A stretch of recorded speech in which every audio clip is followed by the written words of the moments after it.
24. You just can't understand it, Tom told her, snappily. You can't possibly understand what it's like in Ireland. All of Ireland want free of rule. We have had home rule for many years. But it's not enough. No, it's not, Tom agreed, looking down at the half-drunk spirit in his glass. He got a bouquet of it in his face, and he drew the glass to his lips. So, the poor eyes against the rich?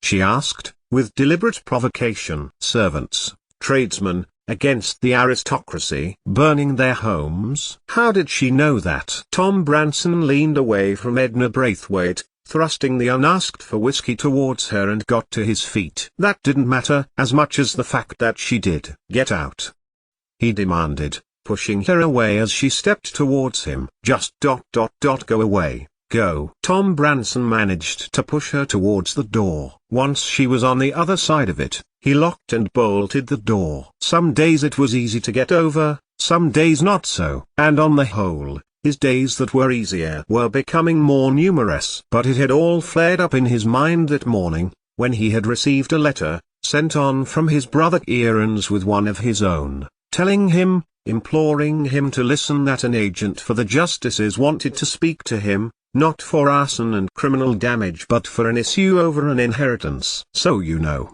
then? He had asked Kieran, when he called him on the telephone that morning, the telephone in the post office, and he made the call in Irish. I do, Kieran admitted. I always did. But you are our mother's son, as am I. But I am not a Branson though, am I? He demanded. And if I am to accept this inheritance, of Baron Inchiquin, no less, then I am telling the world Pa is not my own. After everything, Kieran had listened, and chosen to diplomatically ignore the fact that the Inchiquin mansion in Clare had been on the list of the Republican Army to fire. And so Tom Branson, Tom O'Brien, if he accepted his inheritance, had walked down to Downton village, and had had a quiet drink in the Grantham Arms, and had had his mind taken off his problems by a pretty face. But he had not expected the pretty face to follow him to the unused chauffeur cottage which he went to sometimes when he wanted to be alone to think. He needed to think now. Tom Branson went to the kitchen door, in his haze of insobriety, and let himself out into the warm, dark night. He crossed the courtyard and into the near field, beyond which a copse of trees was still contrasted against the sky, for it wasn't dark enough yet. A light caught his eye, and he saw that the brick building not far from the kitchen gardens had a light in its window. He strode over, and saw a figure in the doorway. Miss Ashby, Tom Branson stuttered, as he stumbled over the rough grass towards her. Hello, Milo said, holding the blanket in front of her. And he pushed past her and staggered over the floor, flopping to a sitting position onto the bed. Don't, he demanded, when Milo asked how he was, and gave her a warning look. Go away, now, after what you've done. What she'd done? Milo racked her brain. What had she done? What could she have done that had upset Mr. Branson? She froze in the doorway, watching him. They are mended, then, he told her. Milo looked where he was, and saw that she still had on Thomas's, her, opal necklace on. Then, his anger subsided, and he called her in, a smile on his face, his eyes slightly unfocused. I am your guardian, did you know that? He told her, baldly. I am Lord Inchiquin's bastard son. At this, he sat forward on the bed, bending his head and resting his elbows on his knees, hands to his face. What? Tom looked up to her. Ironic, really, that the girl who had come with the bottle of whiskey had brought Jameson's. He tried to tell her, in pieces, that, if he accepted the title, he would be the Lord of Inchiquin, which gave him power over his estate, including that of his daughter, married to Jugglemow, which meant, in turn, Milo and her estate. Milo stood there, stunned, trying to first, at least, understanding what Tom Branson meant, and second, how she felt about that. Relieved, because the matter was settled. Milo hoped that is what she felt, for that meant the least disruption to her life. It was settled, and so was she. What good would it do for Tom Branson if he did take the baronetcy? Milo had been married for nearly a year. If she didn't feel like this, Milo told herself, she would repeat and repeat it in her head until she did feel it, because it was the only logical answer, the only suitable answer. Branson looked up, and tried to get to his feet, a wobble in his stance to rival only Mr. Bates. "Why do you masquerade as English, me Lucina?"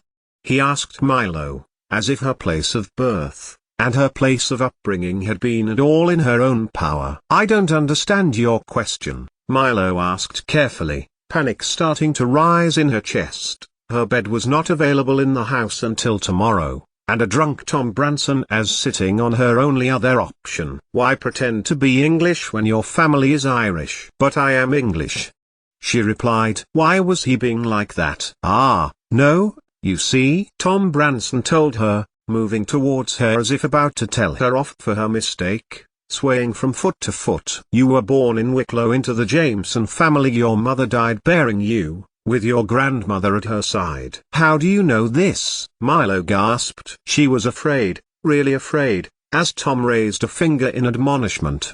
"Because my mother, maid to Lady Inchiquin, was there, at Daphne, when you were born." He looked past her, and out to the sky. Your mother died as my Sybil died." He looked to Milo, as if snapping out of his grief. "Lord Inchiquin took a liking to her one day. More than one day."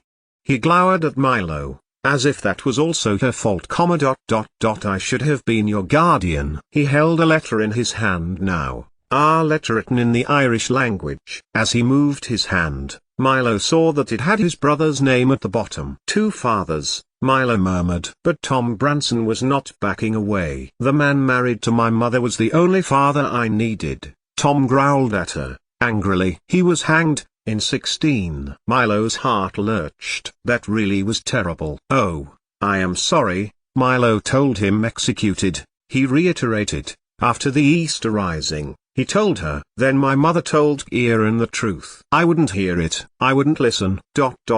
He would have been her guardian, taken charge of her father's money, assets, business. Had she not married? Tom Branson. "But I am married," she told him. Tom Branson jerked to a halt and tried to stare at her. "You couldn't be my guardian, even if you did accept. Barrow?" Tom slurred. "You could have married me, two Irish people, making it in the world." "What did you want to marry him for?" he demanded. He shook his head, his senses muddled in the cool evening light, the alcohol he consumed metabolizing more rapidly now. His mind was clearing. He felt sick. "What a waste," he said to Milo. "You are not bad looking though. I would have put a stop to all that university." "I'm not Irish, not really," Milo told him, putting her hands up as he stumbled towards her. But he stopped and waved his letter about again. "A sunny traitor," Tom shouted, throwing the letter towards Milo. "I stay here. With Sibby." His voice was lower now, regretful. And then anger flared. "He calls me a sunny traitor, when the Free State has been won." He panted, a sheen of perspiration on his brow as his shoulders shuddered. "I can go back to Ireland any time I like." He lurched towards her. "But what for?" Milo thought, as she considered where to go. She glanced up. "What for, eh?" Tom Branson shouted back. "Your fortune should have been mine. I would have I would have accepted Lord Inchiquin as my father. I would. I could." To Milo, it sounded like he was trying to convince himself, and a part of her felt sorry for him. The rest of her was considering how to get away from him. As he took another stagger towards her, she darted past him, and into the generator building. Branson turned, he fell towards her, dropping his letter and stumbling, scrabbling for it on the floor. Milo hurried past him, and into the second room, where she used to sleep when Ern and Thomas sat next door, and climbed onto the iron support rail that surrounded the generator. She looked back, and saw Tom had made it to the bed. Milo looked at her hand where, in it, was Tom Branson's letter from his brother. He groaned, and closed his eyes. By the door, a figure stood. Milo recognized her face. She looked around, and then back to Tom Branson, and left, closing the door almost to. Higher and higher Milo climbed and stayed there until the morning, touching her opal necklace, and hoped it was true that Thomas was back tomorrow. She wanted to speak to him that badly, and slept quietly aloft. Tom Branson slept fitfully below until Edna Braithwaite, who had followed him the night before, listening to all that had transpired, found him the next morning.